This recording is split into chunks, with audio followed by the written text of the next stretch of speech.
Bonjour à tous et bienvenue sur ma chaîne Clé de Lumière.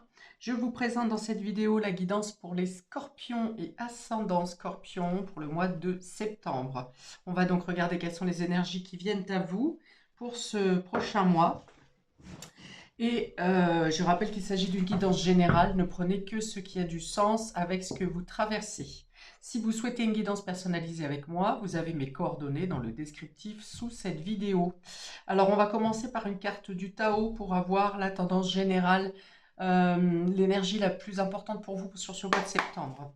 Pour nos amis scorpions et ascendants scorpions, pour ce mois de septembre s'il vous plaît, quelle est la tendance principale, l'état d'esprit ou ce qui préoccupe le plus, ce qui est le plus important pour nos amis scorpions et ascendants scorpions. Alors on a la carte du joyeux qui a claqué, donc ça parle de bonheur, mais elle n'est pas tombée. Alors on continue. Bon, c'est plutôt une tendance douce et agréable quand même, à moins que vous êtes à deux doigts d'atteindre le bonheur. Alors pour nos amis scorpions et ascendants scorpions pour le mois de septembre s'il vous plaît. D'accord. On a donc la carte avant l'accomplissement. Alors j'ai envie de dire ici, avant l'accomplissement, il y a une sorte d'hésitation. Vous savez que vous allez vers quelque chose qui vous passionne, vous allez débuter quelque chose où vous espérez vous projeter dans quelque chose qui vous apporte beaucoup d'épanouissement. Mais il y a une sorte d'hésitation ici, une sorte de... la flip un peu de glisser, de faire une erreur, d'y aller à tâtons un peu ici, hein. On est dans l'hésitation, c'est un peu frileux. Ou alors vous vous engagez dans une situation qui vous apporte beaucoup de joie, de bonheur, mais elle est risquée, vous voyez? Alors qu'est-ce qu'on nous dit ici? Incertitude. Et on a effectivement une notion de choix, de décision à prendre, mais d'être un peu... soit vous n'avez pas assez d'éléments pour prendre cette décision, soit il y a une notion de risque quand même. On a des doutes et des hésitations, une perte de confiance peut-être en vous, en collaborateur, à la finalité de la situation. Les conditions peuvent être un peu instables, donc ça peut être aussi les conditions économiques hein, qui se présentent pour la rentrée. Ça vous demande quand même ici, vous êtes dans un état d'esprit d'être en extrême vigilance, surtout si vous rencontrez des désaccords, des discordes. Est-ce que vous avez peur de vous voir refuser un contrat, une offre, une situation? Bon, c'est frileux, c'est frileux, c'est frileux. À moins qu'on vienne vous dire que d'attendre une période peut-être d'hiver pour voir les choses plus clairement. Prenez ce qui vous parle. Alors, on va ouvrir la première ligne par du tirage général. On va voir ce qui vient pour vous.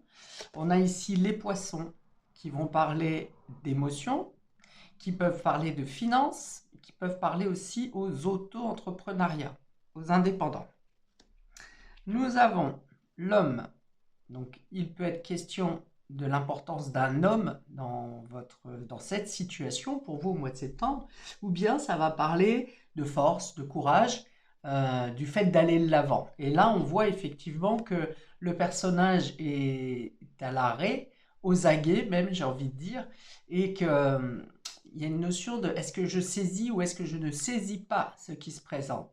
Ça parle d'action quand même, cette carte.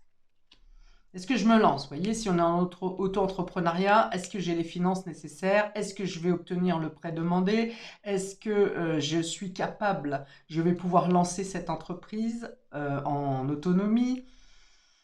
Vous voyez, il y a plusieurs possibilités. Et on a la maison, donc qui peut représenter le fait de travailler à la maison, le fait de travailler dans tout ce qui concerne la maison, c'est-à-dire ça peut être agent immobilier, ça peut être tout ce qui est du gros œuvre, de la décoration par exemple au niveau de la maison, le fait de travailler à la maison.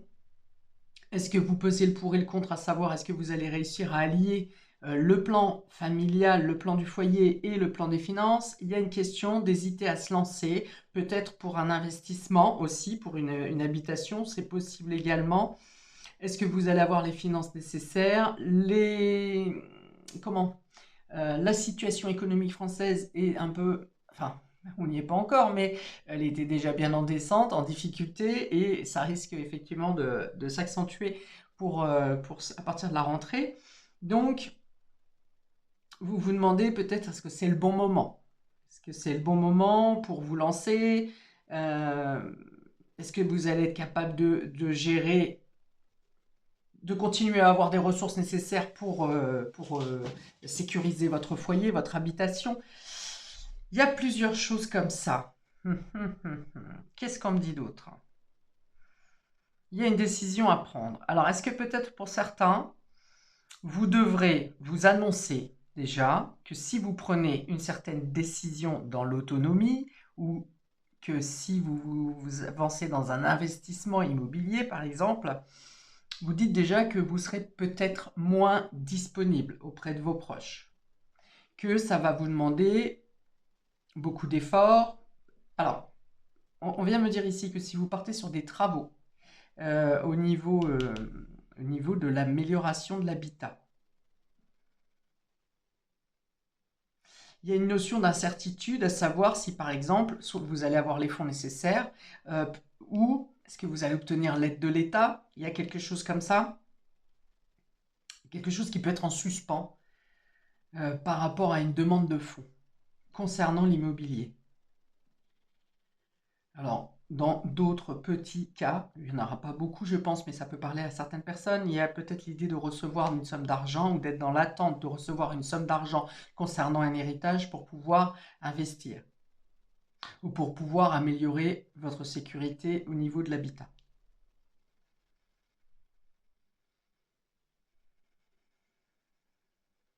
Il y a quand même une décision d'action qui vous anime beaucoup, hein. Il y avait le bonheur tout à l'heure, effectivement, qui a claqué, mais qui n'est pas sorti.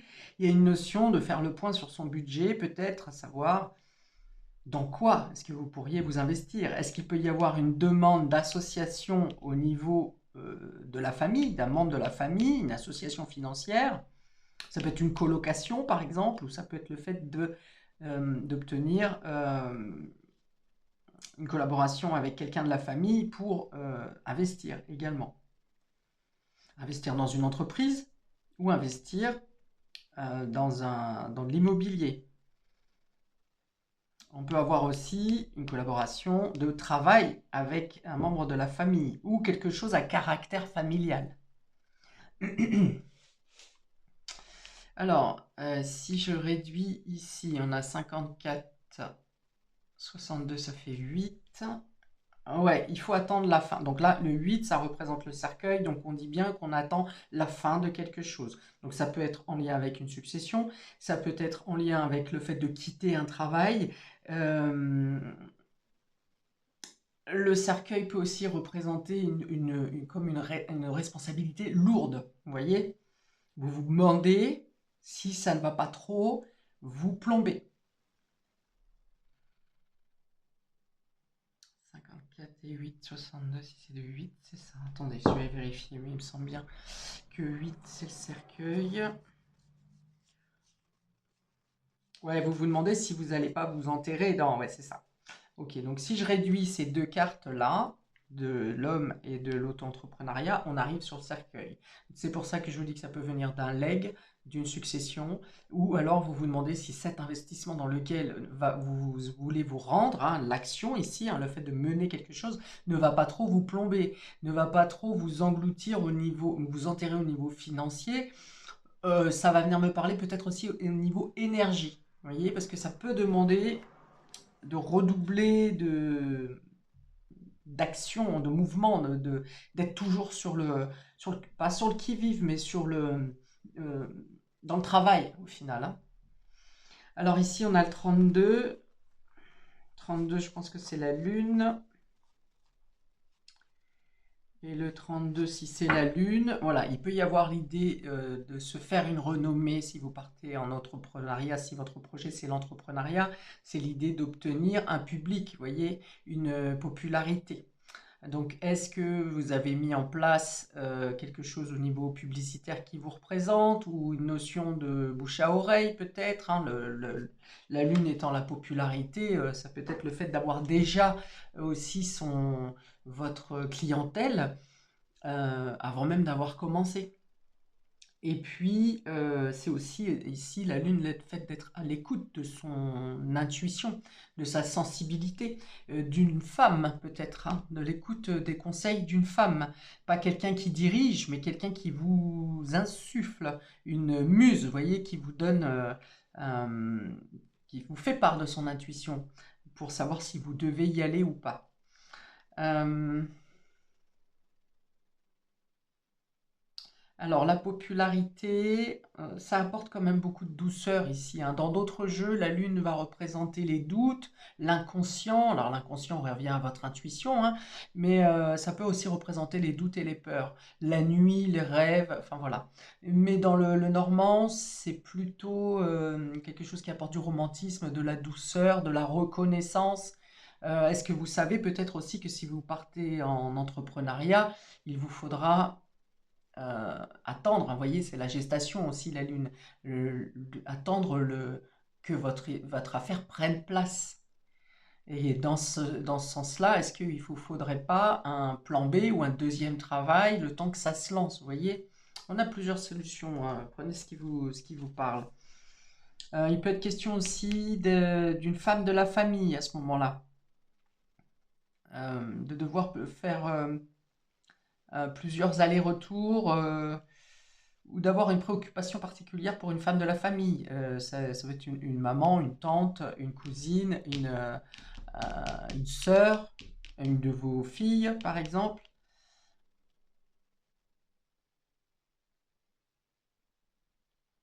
Ok. On a deux cartes de cœur, hein, ici, donc ça parle vraiment de quelque chose qui vous porte, hein, et puis dans le sens de vouloir vous faire plaisir, mais en ne lésant personne. Ok, et le roi de carreau va parler effectivement de démarches administratives, notamment dans le domaine bancaire. C'est aussi l'idée de gérer ses émotions face à la multitude de choses que vous avez à faire sur ce mois de septembre, ou au changement qui s'impose également, hein. Il y a une idée d'être frileux ici, peut-être un départ qui est un peu tâtonnant, mais finalement, vous avez quand même la conviction et l'énergie nécessaire pour consolider. Le 4 qui représente la famille, le foyer, cette maison, c'est aussi la structure, de vous structurer, de structurer votre situation, de vous sentir bien à votre place, et en vous et dans votre profession, par exemple, dans vos activités. Ok, il y a des incertitudes et des doutes, mais il y a l'idée de tout faire. Ça vous tient à cœur de tout faire et de structurer. Ok, j'ouvre le champ relationnel et affectif maintenant avec ces trois cartes. Nous avons les besoins, qui parlent de douceur, hein, d'être attentif à ses propres besoins et aux besoins de l'autre. Vous voyez, c'est ce que je viens de dire. Ça vous tient à cœur de faire ce qui vous plaît tout en n'impactant pas les autres. Comme je l'ai dit tout à l'heure, si par exemple vous devez travailler à la maison, fournir plus de travail, il y a l'idée de ne pas léser un domaine, de faire en sorte, même si vous êtes sur un temps plus réduit avec vos proches, mais quand même le fait d'être réellement là quand vous êtes là. Ok? Et ça vous sera rendu également, hein. C'est-à-dire que l'attention que vous apportez aux autres, eh bien ces personnes vont aussi vous apporter beaucoup d'attention. Et comment ça va? Est-ce que ça marche bien? Est-ce que tu n'es pas trop fatigué? De quoi tu as envie? Enfin voilà, il y a cette attention, je pense, qui est mutuelle. On a ici la critique. Alors, attention, donc la critique avec l'action et le fait d'hésiter, c'est peut-être effectivement attention à ne pas vous prendre trop de critiques, des personnes qui vont vous dire mais tu n'y arriveras pas, c'est trop compliqué, tu te rends compte de la conjoncture, ceci, cela. Il y a l'idée d'être plutôt à l'écoute de vos besoins, de votre intuition, j'en ai parlé tout à l'heure, que de la critique.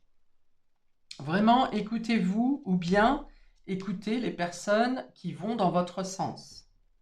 Ne soyez vous-même, attention à la nervosité du coup, parce qu'il peut y avoir quand même avec toutes ces actions et cette, on va dire, pression que vous avez sur les épaules, attention à vous, ne pas être trop critique envers vous, qui vont créer des peurs, qui va vous créer des peurs, ou bien d'être pas trop nerveux avec vos proches, vous voyez, de répondre au taquet quand on vous fait une remarque ou quand on vous dit quelque chose.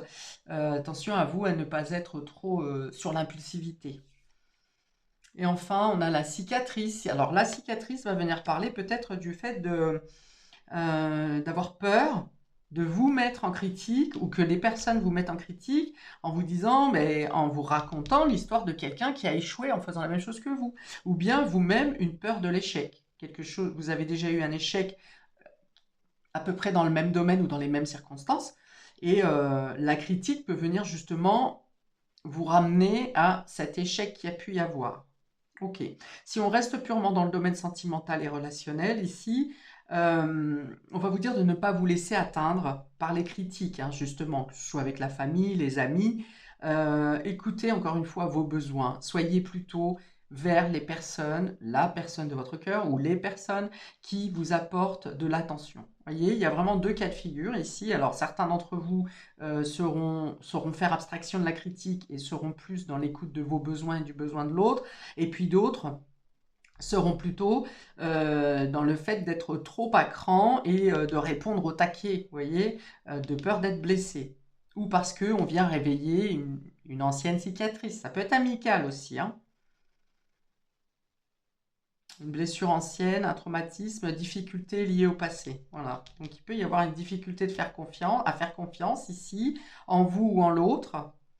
Ça peut être une manque de confiance par rapport à quelque chose de en votre nativité, hein, quand vous étiez plus jeune. Quelqu'un de la famille qui a pu vous blesser. Euh, Vous pouvez être aussi ambivalent, hein. Il peut y avoir des jours où vous êtes très à l'écoute, où vous vous sentez très entouré et parfaitement dans votre élément, et puis d'autres où vous vous sentez d'autres jours où vous êtes plus tendu.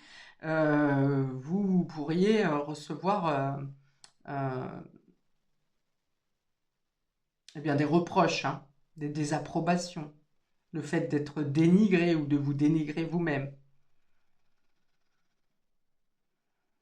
Alors, je pense que même en cas de tension, vous avez la possibilité de revenir à des sentiments plus doux, de ne pas se sentir trop supérieur ou ne pas vous laisser faire par quelqu'un qui se sent supérieur ou qui pense qu'il y a une domination ou une main sur vous. Ok. Je pense que vous pouvez trouver l'équilibre, hein, ici, hein, parce que ces deux cartes sont contraires. Mais est-ce que c'est pas justement des critiques qui peuvent vous forcer à vous écouter, à faire la clarté sur vos véritables besoins? Je pense que elles sont opposées, mais je pense qu'elles sont plutôt complémentaires vous concernant. C'est-à-dire que la critique, elle sera utile. Vous voyez, c'est pas de la critique gratuite, c'est de la critique qui est utile, qui vous sert.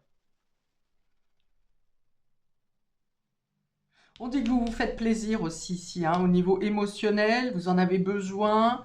Là où peut-être pendant un certain temps vous étiez plus dans un jeu de séduction, plutôt léger, plutôt à survoler, là vous avez besoin de sentiments plus profonds, que ce soit amicaux, familiaux ou sentimentaux. Il y a besoin de plus de profondeur dans les sentiments, dans les émotions ici. La critique et l'homme. Oui, il y a l'idée de ne pas se laisser inférioriser, hein, ici par quelqu'un qui pourrait avoir un ascendant ou une figure d'autorité, de ne pas vous rester droit dans vos bottes, voyez, vous ne vous laissez pas affaiblir.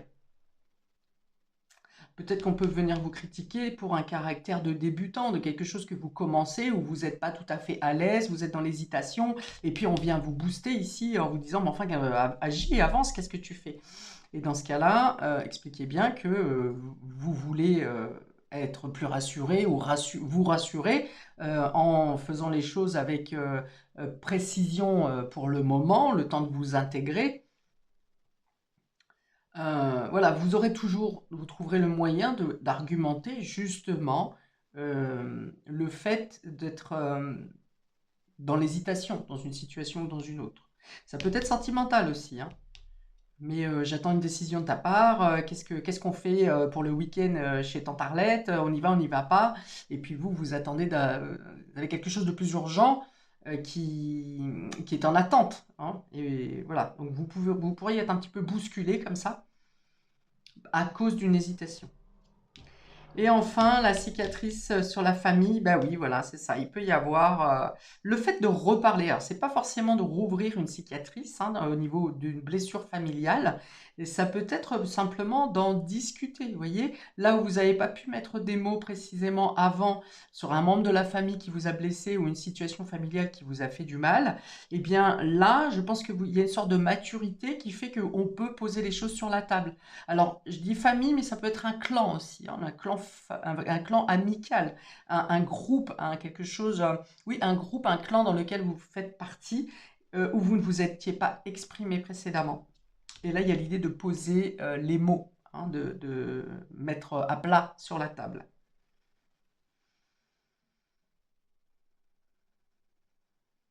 Oui, parce qu'il y a la difficulté de refaire confiance quand même, hein, suite à une blessure. Ok, alors, je vais mettre quelques mots verbes supplémentaires pour vous donner quelques conseils en plus. Amis scorpion et ascendant scorpion. Pour ce mois de septembre, il y en a trop. Pour ce mois de septembre, pour nos amis scorpion et ascendant scorpion, alors on a ici être enceinte. Alors, il peut y avoir un projet justement, une demande par rapport à la grossesse, ou bien vous êtes avec vous-même enceinte ou votre compagne est enceinte, et puis vous êtes très préoccupé par tout un tas de... Voilà, c'est peut-être pour ça que vous vouliez être plus présent au niveau de la famille, du foyer, et que vous êtes embarqué sur un autre projet. Si ça n'est pas une question de grossesse, c'est justement un nouveau projet, un nouveau bébé à mettre en place. Vous voyez, et ces interrogations, ces doutes, toute cette surveillance que vous faites, elle est sur ce sujet.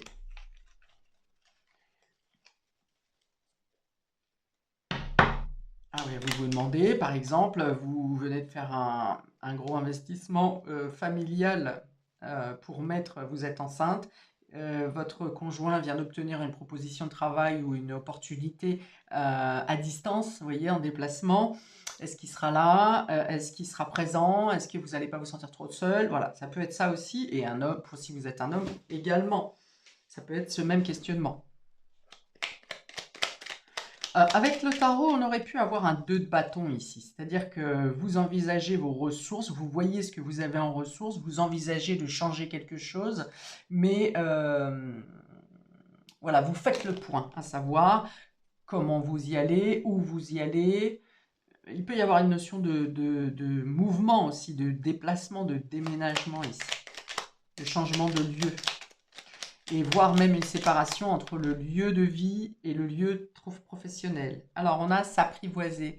S'apprivoiser, donc c'est ici, pour revenir avec avant l'accomplissement, cette hésitation, vous tâtez le terrain. Ouais, c'est ce que j'ai dit. Vous tâtez le terrain. Vous voyez si vous avez les capacités, ou bien, si vous entamez quelque chose de nouveau, vous évaluez la situation, comment vous vous débrouillez, comment est-ce que, par exemple, votre popularité se fait. Enfin voilà, il y a une idée vraiment de s'apprivoiser. Et puis, si c'est dans le cas de critique au niveau relationnel, c'est ce que j'ai dit, en s'observant, en s'écoutant, vous avez la possibilité effectivement d'arranger, de trouver un équilibre en tout cas, une harmonie dans une situation qui s'est compliquée simplement parce que vous êtes en stress, ou l'un ou l'autre.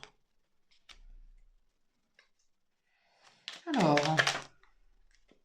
il y en a 3, ça va être les dernières. Alors, se rendre malade. Voilà, donc vous ou l'autre, vous vous rendez malade, hein. Il y a peut-être eu cette histoire de cicatrice avec quelqu'un de votre clan, de votre famille aussi, qui a pu vous rendre malade à un moment donné. Et là, on vous dit ne vous rendez pas malade, hein, justement, dans le fait d'avoir des difficultés à prendre une décision. Plus vous êtes en stress, moins ça sera clair pour vous. Et vous ne voulez pas rendre malade votre... Vous ne voulez pas, par exemple, impacter sur votre budget familial pour créer votre projet individuel. C'est ça, ne pas rendre malade votre situation ou les personnes qui sont autour de vous. Ne pas impacter les personnes autour de vous.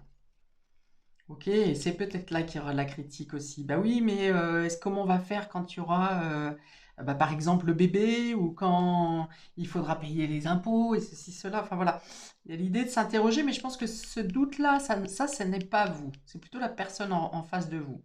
À moins que vous vous rendiez malade pour quelqu'un ou par rapport à une blessure passée. Peut-être vous rendre malade par rapport à un échec passé. J'en ai parlé tout à l'heure aussi. Nous avons ici, ouais, la peur mal se passer. Vous avez peur que ça se passe mal. Ou quelqu'un dans votre entourage a peur que ça se passe mal. De là viennent les critiques. Et enfin, douter. Décidément, le jeu se répète. Le jeu se répète, douter. Hein. Il y a peut-être des personnes de votre foyer, de votre famille, de votre clan qui doutent soit de votre projet, soit de votre investissement, soit de vos capacités. Mais on a en dos de deck ici l'idée de faire fructifier. Hein. Donc peut-être que effectivement il vous manque certains éléments, vous tâtonnez là sur ce nouveau départ, sur la décision que vous devez prendre, mais vous aurez des éléments au fur et à mesure du mois qui vont venir vous confirmer que le bon choix. Je ne vais pas dire que vous pouvez vous lancer ou pas. Peut-être que vous pourrez vous lancer, mais d'une autre manière que ce que vous imaginez. Pas totalement. Imaginons que vous partiez pour faire des travaux dans la maison, que vous comptiez englober, je ne sais pas, le toit, les fenêtres et la salle de bain. Eh bien, peut-être que vous devrez faire un choix dans ces trois choix. Vous voyez? Donc, il y a l'idée où vous aurez des éléments supplémentaires sur le mois de septembre. Vous pourrez prendre une décision qui soit juste et qui ne vienne pas impacter et bien justement ce que vous craignez qui soit impacté. Voilà pour vous, amis Scorpion et ascendant Scorpion, pour ce mois de septembre, que je vous souhaite le meilleur, bien entendu. N'hésitez pas à liker, partager, à vous abonner. Paix et amour sur vous et vos proches, et à bientôt pour de prochaines vidéos. Ciao!